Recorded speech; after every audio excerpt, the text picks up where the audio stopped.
Good morning, everyone. Kitty's wandering around here someplace.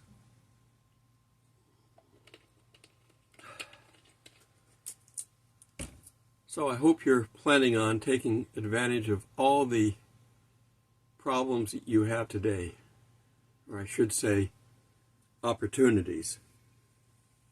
I don't remember who first coined that phrase, but you never have problems, you only have opportunities. When Jesus was traveling around healing people during his ministry, he was taking advantage of opportunities. He healed many people, thousands. It's one thing that I've asked God, if it be his will, it'd be nice if I could be able to heal people. But I understand the biggest problem I have with that is me. I'd love to be able to heal people. Comes a person in for the weekend. The problem is, it would draw attention to me, and I don't know if I could handle that. So, I just keep teaching, and that seems to be fine. This is all the attention I need. So anyhow, when there was a lame man that his friends wanted to see healed, they tried getting to Jesus, and Jesus was packing the house. They couldn't get in. So they lowered him down through the ceiling. The faith of his friends is what healed him. So let's quickly look at that. Luke 5:17. And it came to pass on one of those days that he was teaching, and there were Pharisees and doctors of the law sitting by. Doctors of the law. Not the truth, the law. Who were come out of every village of Galilee and Judea and Jerusalem, and the power of the Lord was with him to heal. And that's the key. The power of the Lord can help you to heal. You can do everything that Jesus did, including walk on water, if it is necessary for God's glory to be revealed. Okay, 18. And behold, men bring on a bed a man that was palsied, couldn't walk. And we sought to bring him in and to lay him before him, and not finding a way in that they might bring him because of the multitude, the great crowd, they went up on the housetop and let him down through the tiles with his couch into the midst before Jesus. You've seen these biblical homes. I mean, they just put poles across the top, throw some stuff over it, and that's what keeps the rain out and the sun out. So they just moved it aside and shoved him down through that. And seeing their faith, he said, Man, thy sins are forgiven thee. Well, that's not why he came there, but that's actually a better gift than fixing his legs. And the scribes and the Pharisees began to reason, saying, Who is this that speaketh blasphemies? Who can forgive sins but God alone? That's it. Only God can forgive sins. And Jesus just did. But Jesus perceived their reasonings and answered and said unto them, Why reason you in your hearts? Which is easier to say, Thy sins are forgiven, or to say, Arise and walk? But that you may know that the Son of Man has authority on earth to forgive sins, he said unto him that was palsied, I say unto thee, Arise, take up thy couch, and go into thy house. Jesus took advantage of an opportunity. Why was the man that way? I don't know. This one doesn't answer it, but how about the one that was blind from birth? And he healed him.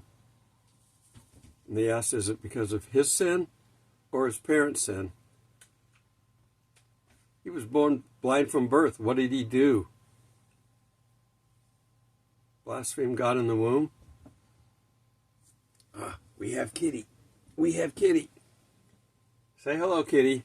Okay, now go down, lie down there and be nice. I have my long sleeves on now, so I'm not worried about you right now. So you just be nice. So turn with me to John 9:1. And as he passed by, he saw a man blind from his birth. And his disciples asked him, saying, Rabbi, who sinned, this man or his parents, that he should be born blind? And Jesus answered, neither did this man sin nor his parents, but that the work of God should be made manifest in him. Every individual is unique. Every ailment, every problem is unique. Each one has to be dealt with, and only God knows the right way to deal with it. But this is what can be done. Now, he was getting the ministry started. By healing and feeding, he could pull these people together and he could talk to them. We do kind of the same thing. We go to church on Sunday and maybe have a meal afterwards, or a meal during the middle of the week, like on Wednesday night supper. Some of these things are to get you to come in. Of course, you're going to hear the good word when you do, in most cases. But we need to be looking for opportunities. Or I should say, we need to be looking for problems and then change them into opportunities. People will see that. They will see that God is working. And I just pray, if we ever are involved in something like that, that we don't get looked at as the cause of it. You know, Paul had to deal with that. Paul was a tent maker. Jesus was a carpenter. They had side jobs. But Paul had rags that he'd wipe his hands on or do other things with. Any tradesman's going to have some kind of rags. A mechanic's going to have rags, you know. And they grabbed Paul's rags and used them and took them out in the field. And they healed a lot of people with them until they got to the demons that were really strong, and that was a separate issue. But just his rags, having touched Paul, carried his spirit out there, God's spirit that Paul had. So we can heal. Every one of us can heal. Every one of us, frankly, shouldn't be sick unless there's a reason for it.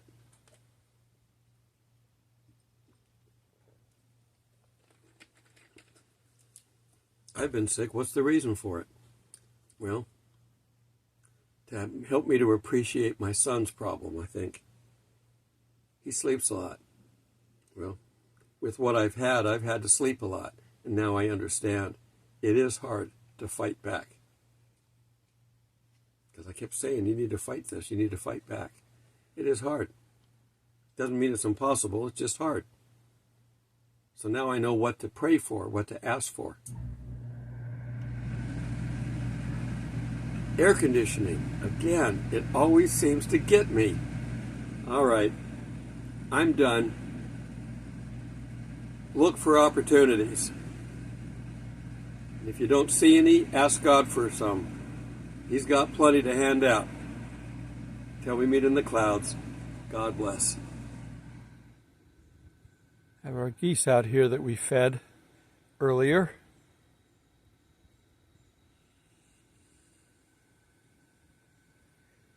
That blackbird just came in and grabbed a piece and flew off.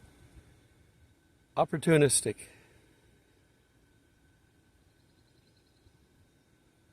Blessings, everyone.